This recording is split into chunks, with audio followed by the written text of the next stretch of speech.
ফোনটা হারিয়েছিল হচ্ছে শঙ্কর বাস স্ট্যান্ডের ওখান থেকে অক্টোবরে লাস্ট 24 সালের। তো প্রায় 6 মাস পরে মোহাম্মদপুর থানা থেকে ফোনটা পেলাম আর কি। আমি আসলেই আশা করিনি যে আমি ফোনটা ফেরত পাবো। আমি ভেবেছি যে এটা পাওয়াই যাবে না। আমি জাস্ট নর্মাল একটা ইনফরমেশনের জন্য জিডিটা করেছিলাম। তো যখন উনি আমাকে ফোন করলেন, এই 5 মাসে ওনার সাথে আমার একবার কন্ট্যাক্ট হয়েছে।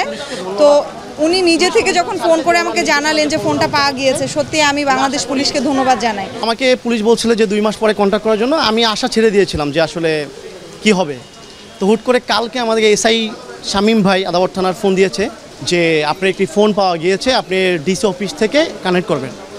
আসলে ভাই হারানো ফোন, আর এই ফোনটা কিনেছিলাম আমি লোন করে, আর এমন টাইমে ফোনটা হারাইছে। আমি এটা দিয়ে রাইড শেয়ার করি, ওভারে রাইড শেয়ার করি।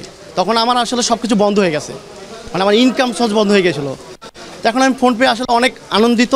অ্যান্ড আমি বাংলাদেশ পুলিশকে বেসিক্যালি ধন্যবাদ দিতে চাই যে ওরা এত সুন্দর কাজ করেছে।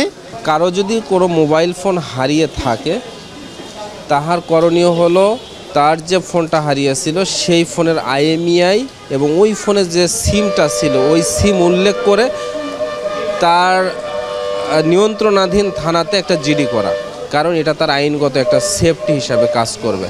কারণ তার ওই হারানো ফোন দিয়ে যদি কখনো কোনো ক্রাইম হয়ে থাকে তাহলে এর জন্য কিন্তু সে অনেকটা দায়ী হবে। আর তার যদি একটা জিডি করা থাকে, জিডি করা থাকলে মোটামুটি সে লিগালি সেফটি থাকবে যে না আমার এই ফোনটা হারিয়ে গিয়েছিল। এই জন্য আমার পরামর্শ হলো যার ফোনই হারিয়ে যাক সর্বপ্রথম একটা জিডি করা। আমরা অনেকেই অবহেলা করি যে দূর অল্প দামি ফোন হারাইছে তো হারাইছে যাজ্ঞা, কিন্তু এই ফোনটা দিয়ে বড় ধরনের ক্রাইমও হতে পারে। আর এই ক্রাইম হলে কিন্তু তার জন্য সে ভুক্তভোগী হতে হবে, সে মানে বিনা কারণে দোষী হবে। ইনশাল্লাহ আমাদের এই ধারাবাহিকতা অব্যাহত থাকবে। সাধারণ মানুষকে বলবো, সাধারণ মানুষকে একটু সচেতন হতে হবে।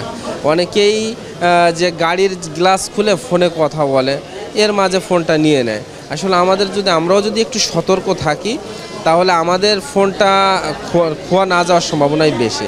কারণ আমরা অনেক সময় প্যান্ট ইউজ করি, ঢিলে ঢালা প্যান্ট ইউজ করি, অনেক গ্যাদারিংয়ের ভিতরে যাই, তখন ওই যে কেউ আপনার ফোনটা তুলে নিয়ে গেলে আপনি নিজেও টের পাবেন না। এজন্য সকলকেই সতর্কতা অবলম্বন করলে মোটামুটি মোবাইল ছিনতাই বা মোবাইল হারানো এইগুলা রোধ করা সম্ভব হবে।